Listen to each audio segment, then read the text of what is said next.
And so the first talk will be given by Jan Harms, talking about lunar gravitational wave antenna. Okay. I Right. hope you can hear me well. I don't have the best connection.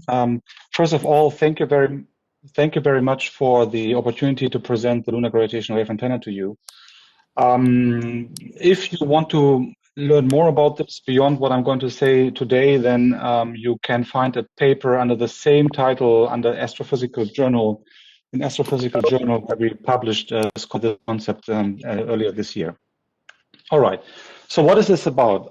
The measurement principle is the following. Gravitational waves that are, for example, generated by binaries of black holes and neutron stars, white dwarfs, they, when they pass elastic bodies, like, for example, the moon, then they will excite vibrations, quadrupolar vibrations. Quadrupolar vibrations, that is connected to the nature of gravitational waves. So these are quadrupolar waves, and they excite quadrupolar vibrations of elastic bodies. Now, these vibrations can be monitored at the surface with what I would call inertial sensors. Inertial sensors is something like, for example, a seismometer, a gravimeter, you might know it under different names, accelerometer. So this type of sensor can then monitor the surface vibrations produced by gravitational waves. Now, this idea is quite old. Joseph Weber, who was one of the founding fathers of the experimental gravitational wave detection, first of all, he got famous for the resonant bar detectors, a lab scale experiment that exploits the same principle. But he was also the first to actually search for gravitational waves by monitoring vibrations of Earth. And he was also coordinating an experiment called the Lunar Surface Gravimeter, which was brought to the moon by the crew of Apollo 17 in 1972. Now, that experiment was meant to monitor vibrations or detect vibrations caused by gravitational waves. Now, today we also know that that gravimeter was not sensitive enough. That technology was not good enough to see gravitational waves. In hindsight, we know that. But at the same time, this experiment failed due to some flaw in the design made by the company Lacoste and Romberg that was responsible for the construction of this gravimeter. But okay, nonetheless, we didn't really lose any gravitational wave science there because the sensitivity was anyway not enough. But the idea is very good. I mean, why did Weber think at all about the moon? He thought about the moon because the moon was expected, and at that time already known from other Apollo missions before, to be extremely quiet seismically. And so that is exactly the condition that you need to find these tiny vibrations that would be caused by, or that are caused by gravitational waves. Okay, so then we can now step ahead to 2020. So last year there was a call by ESA for ideas what science could be done now in the near future or brought to the moon essentially with the European Large Logistics Lander. And we submitted our idea, the lunar gravitational wave antenna, then at that time. And what we proposed is essentially to deploy an array of 4 inertial sensors, call it inertial sensors, seismometers, gravimeters, whatever you want. This is all the same type of instrument. And in a kilometer scale array. And here, just to give you an idea what the situation on the moon is. So here you see seismic spectra essentially in this plot. And here is just a relatively short frequency band from 0.1 hertz to 1 hertz. And this is here in meters per square root of hertz, the units here. So it's a spectral density essentially. So here you can see the level of noise that was observed by the Apollo seismometers on the moon. And this is here the noise level that you would see at least on Earth. On Earth, it can also be orders of magnitude louder than this level here. But this is the minimum. And this was a constraint set by the Apollo measurements. However, one should point out, this is actually not a seismic signal, what you see here, this mode.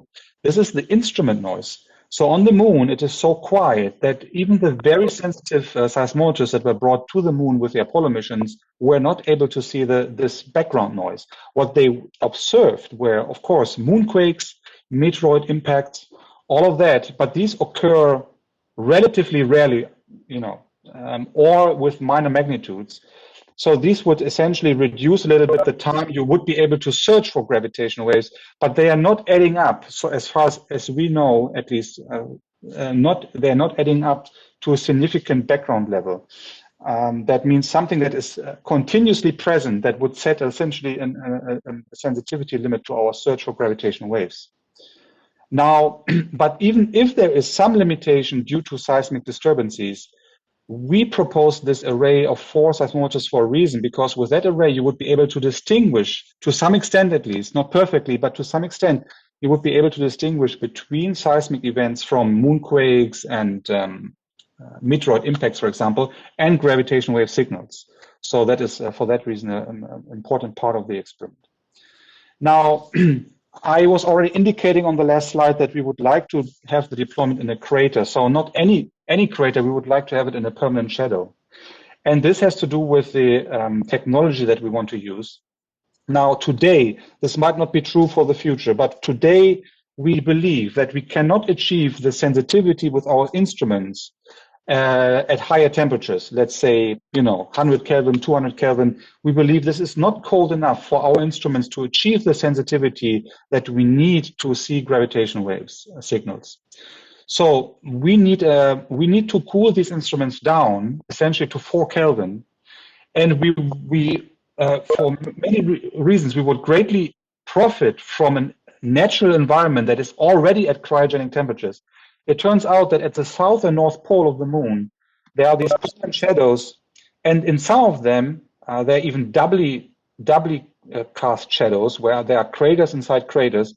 But in any case, inside these regions, there are some points where the temperature can get extremely low. It can be continuously below 40 Kelvin, for example. And this is an ideal environment for us.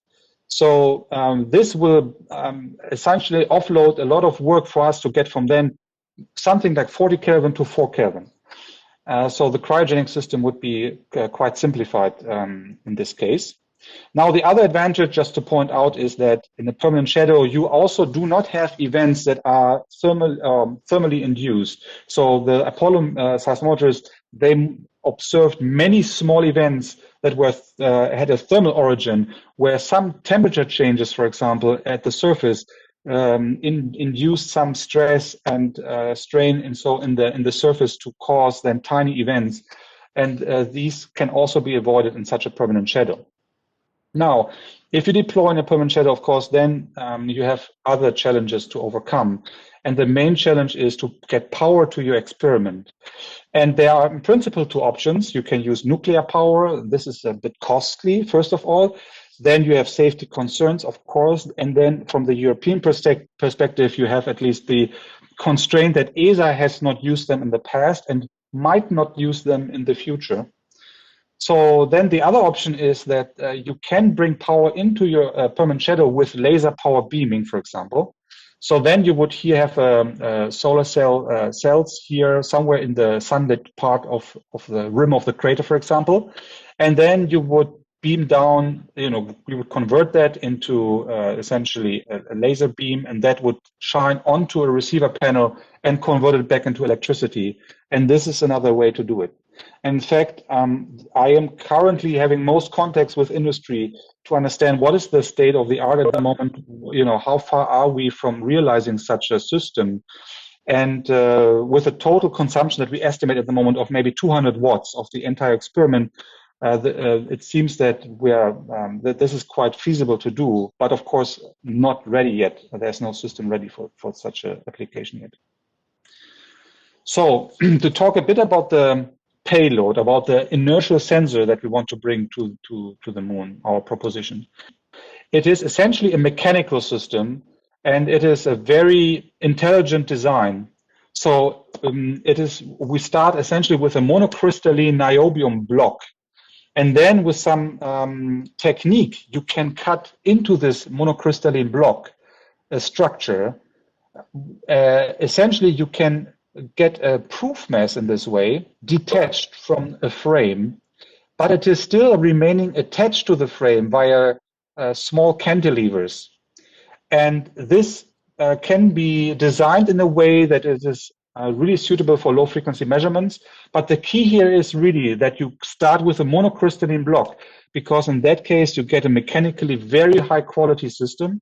And that allows you to overcome fundamental sensitivity limitations in your displacement measurement of the lunar surface from thermal noise inside this fundamental thermal noise inside this system here.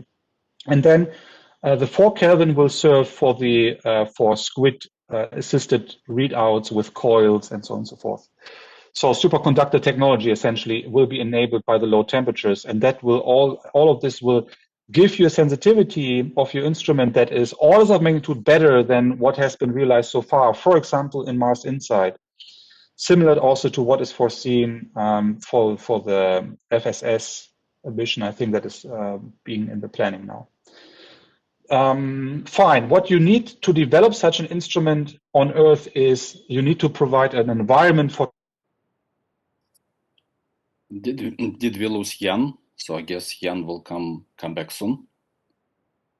So, but hopefully he will get back. Just to all the participants, I think we can provide power up to 5 kilowatts through laser beaming.